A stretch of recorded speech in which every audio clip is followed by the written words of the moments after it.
Students, in your chapter Nutrition in Plants, we have studied about the autotrophic mode of nutrition in plants. हमने क्या पढ़ा था? Autotrophs या autotrophic nutrition के बारे में पढ़ा था, जिसमें फोटोसिंथेसिस समझी थी। अब फोटोसिंथेसिस की प्रोसेस में हमने देखा था कि कार्बन डाइऑक्साइड एंड वाटर के साथ जब सनलाइट और क्लोरोफिल की प्रेजेंस में प्लांट्स अपना फूड प्रिपेयर करते हैं तो दे प्रोड्यूस स्टार्च और कार्बोहाइड्रेट्स एंड ऑक्सीजन। तो कार्बोहाइड्रेट्स क्या है? न्यूट्रिएंट्स है ना, जो फूड बनता है। लेकिन क्या प्लांट सिर्फ कार्बोहाइड्रेट्स बनाते हैं? नहीं, प्लांट्स आपको प्रोटीन्स भी देते हैं, विटामिन्स भी देते हैं, मिनरल्स भी देते हैं। ये सब भी जो है न्यूट्रिशन की प्रोसेस के थ्रू, मतलब सिंथेसिस ऑफ फूड जिसको हम बोलते हैं, उसके थ्रू प्रोड्यूस होते हैं। इसको हम बाकी पढ़ेंगे, नाइट्रोजन कैसे बनता है, विटामिन्स कैसे बनते हैं। And other mode of nutrition हम देखते हैं। जब हमने ऑटोट्रॉफिक न्यूट्रिशन देखा तो हेटेरोट्रॉफिक न्यूट्रिशन। हेटेरोट्रॉफिक मतलब जिसमें प्लांट्स अपना फूड बनाने के लिए दूसरों पर डिपेंड करते हैं। Hetero means others and trophic mode means nutrition process. Okay, अब यहां एक बात समझने की है कि एक तो होस्ट है और एक पैरासाइट है। इसको आप गेस्ट बोल सकते हैं, गेस्ट, होस्ट एंड गेस्ट। अब होस्ट जो होता है वो खाना बनाना है, उससे जगह दे दी पैरासाइट को। एक मेहमान को बुला लिया या मेहमान उसके यहां जबरदस्ती कब्जा करके बैठ गया। अब वो पैरासाइट क्या करता है? इस होस्ट के बनाए हुए फूड को खाता है। ये दोनों प्लांट्स हैं। ओके, ये एक प्लांट है जो अपना खाना खुद बनाता है with autotrophic mode of nutrition, that is photosynthesis. और ये पैरासाइट है, ये फोटोसिंथेसिस परफॉर्म नहीं करता है, ये बिल्कुल मेहनत नहीं करता है, ये इसकी मेहनत का बनाया हुआ खाना खाता है। तो इसको हम बोलते हैं पैरासिटिक मोड, पैरासाइट्स बोलते हैं। जो इस मोड का न्यूट्रिशन करता है उसको हम पैरासाइट बोलते हैं। आपने सुना होगा क्रेस्क्यूटा और अमरबेल। हम इसको बुक के थ्रू समझते हैं। अमरबेल आप लोगों ने देखी होगी। अब यहां हम देखते हैं क्रेस्क्यूटा और अमरबेल ऑन अ होस्ट प्लांट। ये आप येलो येलो जो ब्रांचेस देख रहे हैं, ओके, पत्ती पत्ती बेल है जैसी, इसको हम बोलते हैं अमरबेल। और ये जो मेन प्लांट है जिसके ऊपर ये पूरा बिछ गया है, सराउंड हो गया है। ओके, अब क्या होता है? ये जो मेन प्लांट है, ग्रीन प्लांट, ये अपना खाना खुद बना रहा है with autotrophic mode of nutrition, that is photosynthesis. और क्रेस्क्यूटा जो है कोई मेहनत नहीं करता खाना बनाने के लिए, ये पूरा इसके ऊपर डिपेंड करता है फूड के लिए। इसको बोलते हैं parasitic mode of nutrition. Okay, अब यहां पर ये तो होस्ट हो गया और ये पैरासाइट हो गया या गेस्ट हो गया। इसी तरीके से कुछ प्लांट्स बहुत अमेजिंग होते हैं, उनका डाइजेस्टिव सिस्टम। ओके, उसका डाइजेशन और न्यूट्रिशन हम समझेंगे तो हमें ध्यान में आएगा इंसेक्टिवोरस प्लांट्स। इंसेक्टिवोरस प्लांट्स में सबसे पहले जो नाम आता है वो है पिचर प्लांट। देखिए पिचर की तरह, ये पिचर मतलब होता है मटके जैसा, घड़े जैसा। ये मटके जैसा एक प्लांट आ गया, पिचर जैसा। ओके, अब इस पिचर की ये एक्चुअली लीफ है। ये लीफ मॉडिफाई होकर पिचर के शेप में आ जाती है। इसके ऊपर एक लिड है, ढक्कन है। जब कोई भी इंसेक्ट इससे आकर्षित होकर, इससे अट्रैक्ट होकर इसके पास आता है, ओके, इसकी स्मेल से अट्रैक्ट होकर, इसके कलर से अट्रैक्ट होकर इसके पास आता है, तो ये इसके माउथ पे आ जाता है। और धीरे धीरे इसमें चिपचिपा एक मटेरियल होता है जिसके थ्रू वो इंसेक्ट चिपक जाता है और फिसल कर नीचे जाता है और ये लिड बंद हो जाती है। इस तरीके से ये insectivorous plant, that is pitcher plant, इस इंसेक्ट को एब्जॉर्ब करके पूरा गला कर डाइजेस्ट कर लेता है और उससे अपना न्यूट्रिशन पूरा करता है। ये एक तरीका हो गया प्लांट्स में इंसेक्ट्स को खाने वाले प्लांट्स। ओके, और भी हम पढ़ेंगे अलग अलग nutrition. Students, other mode of nutrition या बोलते हैं हेटेरोट्रॉफिक न्यूट्रिशन में हमने जब पढ़ते हैं तो अभी हमने पढ़ा था पैरासाइट्स के बारे में और इंसेक्टिवोरस प्लांट्स के बारे में। पैरासाइट्स वो जो होस्ट प्लांट के ऊपर डिपेंड रहकर उसका खाना खुद खाते हैं, अपना खाना नहीं बनाते हैं।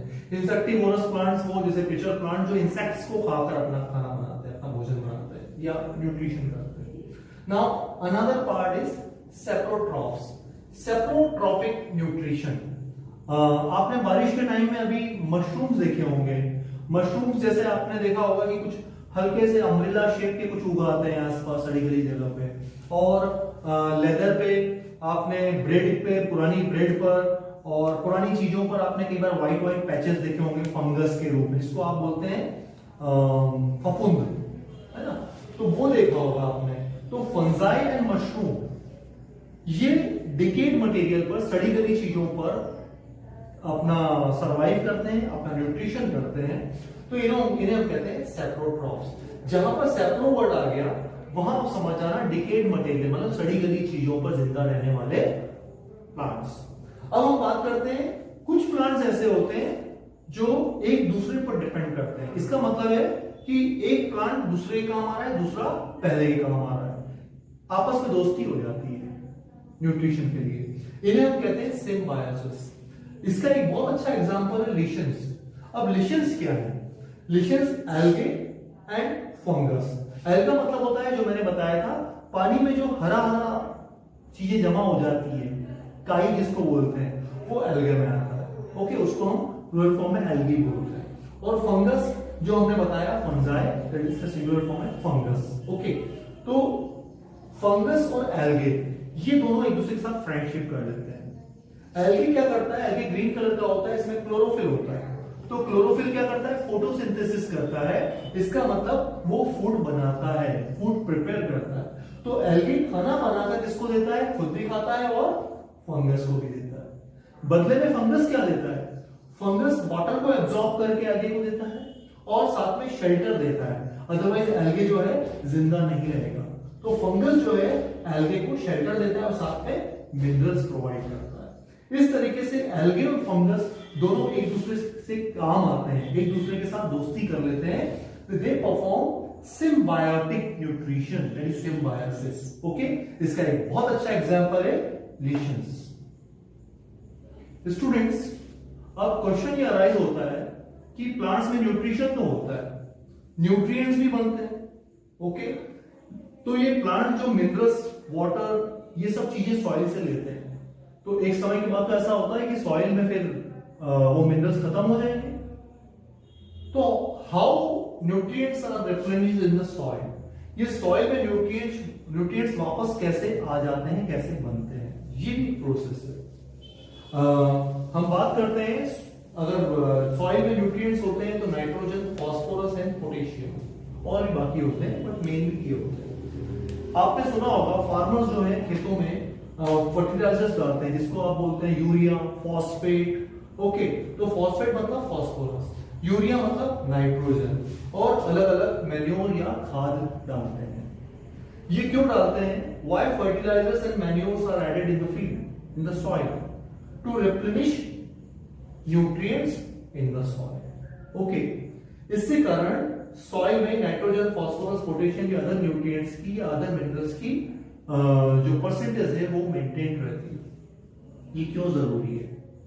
ताकि आपकी फसल की अगर नाइट्रोजन लेना है तो एटमॉस्फेयर में नाइट्रोजन सबसे ज्यादा है, तो नाइट्रोजन की कमी नहीं है। लेकिन ये जो एटमॉस्फेरिक नाइट्रोजन है ये सॉल्यूबल नहीं है, तो इसलिए प्लांट के काम नहीं आती। तो प्लांट कैसे इस नाइट्रोजन को यूज करे? तो प्लांट्स में कुछ प्लांट्स ऐसे होते हैं, specially leguminous plants. Leguminous plants मतलब फलीदार पौधे जिसमें पल्सेस आती है, दाल, मटर, सोयाबीन, ये लेग्यूम्स में आते हैं। जो फलियों में आते हैं उसको हम लेग्यूम्स बोलते हैं। तो लेग्यूमिनस प्लांट्स के रूट्स में कुछ नोड्यूल्स होती है, कुछ गिठाने होती हैं। उन रूट्स में या उन नोड्यूल्स में एक बैक्टीरिया पाया जाता है जिसका नाम है राइजोबियम बैक्टीरिया। ये राइजोबियम बैक्टीरिया और लेग्यूमिनस प्लांट, इन दोनों की बहुत अच्छी फ्रेंडशिप है। ये राइजोबियम बैक्टीरिया क्या करता है?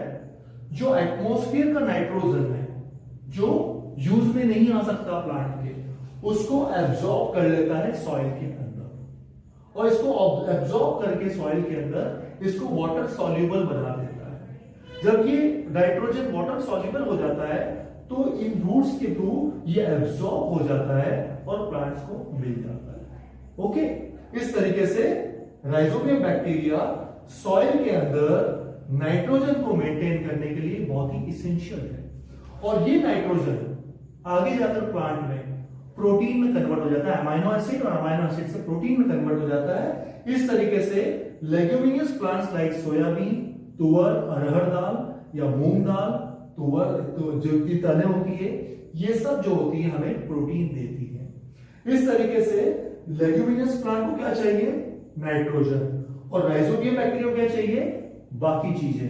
तो प्लांट न्यूट्रिशन राइजोबियम बैक्टीरिया को देता है और राइजोबियम बैक्टीरिया बदले में प्लांट्स को नाइट्रोजन देता है सॉल्युबल फॉर्म में, जिसको एब्जॉर्ब किया जा सके।